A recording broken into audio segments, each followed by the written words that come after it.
Hello viewers, welcome to Brain Boost Academy. இன்றைக்கு நாங்கள் என்னத்தை பற்றி பார்க்க போகிறோம்னு சொன்னால் லாஸ்ட் கிளாஸ் பார்ட் 1 அதில் வந்து நாங்கள் வெக்டர் அண்ட் ஸ்கேலரை பற்றி பார்த்துருந்தோம். இன்றைக்கு வந்து அது தொடர்பான எக்ஸாம்பிள்ஸ் தான் வந்து எனக்கு கொஞ்சம் சீரியஸாக வந்து பார்த்துக்கொள்ள போகிறோம். இது வந்து எக்ஸாம்பிள் நம்பர் 1.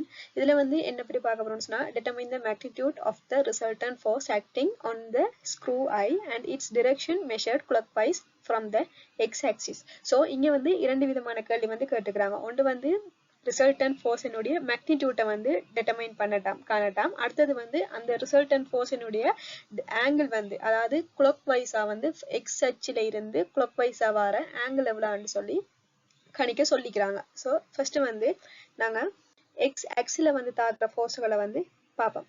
இதுல வந்து 6 கிலோ நியூட்டன் 2 கிலோ நியூட்டன் என்று சொல்லி இரண்டு வகையான ஃபோர்ஸுகள் வந்து காணப்படுகின்றன. நான் வந்து இதுல ரைட் ஹேண்ட் சைட்டை வந்து அஷ்யூம் பண்றேன். சரியா? இதுல வந்து ஃபர்ஸ்ட் 2 கிலோ நியூட்டன் எடுத்தோம்னு சொன்னா எக்ஸ் ஹெச்சோட வந்து 2 kilo newton +45 right hand side. 6 kilo newton வந்து எக்ஸ் ஹெச்சோட வந்து ஆப்போசிட் டிரெக்ஷன்ல வந்து தாக்குறபடியா வந்து நான் அதை வந்து நெகட்டிவ் அண்ட் வந்து போட்டிருக்கேன். So 6 kilo Newton +60. இங்க நாங்க வேல்யூவை போட்டு கணிச்சோம்னு சொன்னா எங்களுக்கு ஃபைனல் ஆன்சர் வந்து -1.5858 கிலோ நியூட்டன் வந்து வந்திருக்கு. இதுல வந்து நாங்கள் கடந்த வகுப்புல பார்த்த மாதிரி என்னத்தை அசியூம் பண்ணணும்னு சொன்னா நான் எடுத்த டிரெக்ஷன் வந்து ரைட் ஹேண்ட் டிரெக்ஷன். பட் எனக்கு வந்த ஆன்சர் வந்து மைனஸ்ல வந்து வந்திருக்கு. ஸோ இப்போ நான் என்ன செய்யணும்னு சொன்னா என்னோட டிரெக்ஷனை வந்து மாத்தணும். அதாவது நான் எடுத்த டிரெக்ஷனுக்கு வந்து ஆப்போசிட் டிரெக்ஷன்ல என்ன செய்யுது ஃபோர்ஸ் வந்து தாக்குது. அதாலதான் எனக்கு என்ன செஞ்சிருக்கு நெகட்டிவ்ல வந்து ஆன்சர் வந்திருக்கு. ஸோ இப்போ நான் டிரெக்ஷனை வந்து லெஃப்ட் ஹேண்ட் சைட்டாக வந்து கருதி கொள்றேன். சரியா? இப்ப எக்ஸ் ஆக்ஸ் அந்த அவலா ஃபோர்ஸையும் வந்து நாங்க பினிஷ் பண்ணிட்டோம். அடுத்தது வந்து பை ஆக்சிஸ்ல வந்து என்னென்ன ஃபோர்ஸ்கள் வந்து தாக்குதுன்னு சொல்லி வந்து பார்ப்போம்.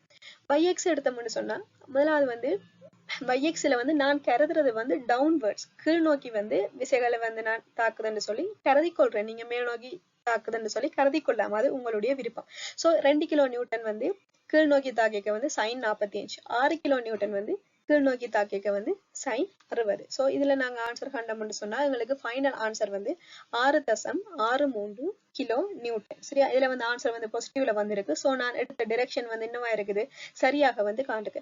இப்ப நாங்க வந்து என்ன செய்வோம்னு சொன்னா ஒரு கேர்லெஸ்ஸா வந்து ஓகே ரிசல்டன்ட் ஃபோர்ஸ் எக்ஸ் வந்து கண்டுட்டோம் y வந்து கண்டுட்டோம் தானே விடும். ஆனா அவங்க கேட்ட கேள்வியை வந்து ரீட் பண்ணி பாருங்க. Determine the magnitude. அவங்க டெட்டர்மைன் த ரிசல்டன்ட் ஃபோர்ஸ் தனியை மட்டும் கேட்டிருந்தாங்கன்னு சொன்னா நாங்க இந்த பாட்டோட வந்து விடலாம். Determine the magnitude of the resultant ஃபோர்ஸ்ன்னு சொன்னா நாங்க அதனுடைய மேக்னிடியூட் வந்து காண வேணும். நம்மள வந்து மேக்னிடியூட் காண்றதுக்கான ஈக்குவேஷன் வந்து எங்களுடைய கடந்த வீடியோல வந்து சொல்லியிருப்போம்.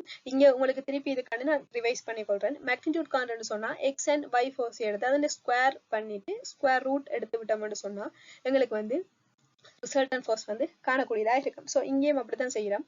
இதுல வந்து ஸ்கொயர் ரூட் ஃபர்ஸ்ட் வந்து எக்ஸ் எக்ஸ்ல தாக்குற ஃபோர்ஸ் வந்து 1.5858 கிலோ நியூட்டன் அதோட ஸ்கொயர் பிளஸ் y எக்ஸிஸ்ல வந்து 6.63 அதோட ஸ்கொயர் எடுத்தோம்னு சொன்னா எங்களுக்கு ஃபைனல் ஆன்சர் வந்து வருது 6.82 கிலோ நியூட்டன். இதுதான் அங்க என்னவாக காணப்படுகிறது மேக்னிடியூட்டாக வந்து காணப்படுகின்றது. இப்ப இதுல வந்து உங்களுக்கு முதலாவது கேள்விக்கான ஆன்சர் வந்து கிடைச்சிருக்கு. அதுல வந்து ரெண்டாவது கேள்வி ஒன்று கேட்டிருந்தாங்க.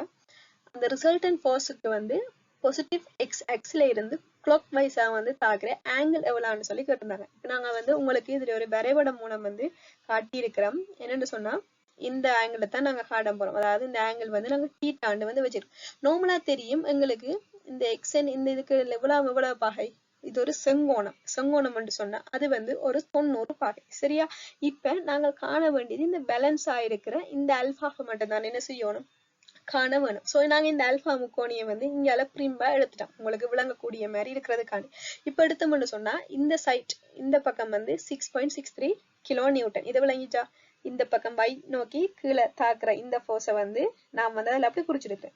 அடுத்தது வந்து 1.5858 இது வந்து எக்ஸ்ஹெச்ல தாக்குற இந்த ஃபோர்ஸ். இப்ப நான் வந்து எடுத்திருக்கிறது வந்து இப்படி வந்து இதுலயே ஒரு முக்கோணி வந்து அமைச்சுதுன்னு சொன்னா இப்படி வர முக்கோணியத்தான் வந்து நான் என்ன செஞ்சுக்கிறேன் இங்க வந்து இப்படி வந்து காட்டியிருக்கிறேன். சரியா? இப்ப நார்மலா எங்களுக்கு தெரியும் ஆங்கிள் இரண்டு பக்கம் தெரியும் என்று சொன்னா நாங்க டைரக்டா யார போடலாம் tan தீட்டா வந்து போடலாம். சோ நான் இங்க வந்து tan ஆல்பா போடுறேன்னு சொன்னா எனக்கு வர ஆன்சர் வந்து 13.44. இதுதான் ஃபைனல் ஆன்சர் ஆண்டா இல்ல. ஏன்னு சொன்னா இங்க வந்து நாங்க இந்த 90 ஆட் பண்ணி எங்களுக்கு கேட்டது இந்த மொத்த தீட்டா நாங்கள் கண்டது அந்த சின்ன ஆல்பாவை மட்டும்தான். சோ இதுல மிக கவனமாக இருக்க வேணும்.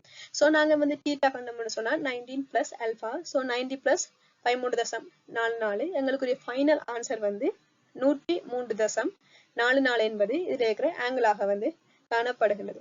சோ இந்த வீடியோல உங்களுக்கு ஏதாவது விளங்கியல அல்லது ஏதாவது மிஸ்டேக் ஏதாவது இருந்துச்சுன்னு சொன்னா மறக்காம கீழே கமெண்ட் பண்ணுங்க. தேங்க்யூ.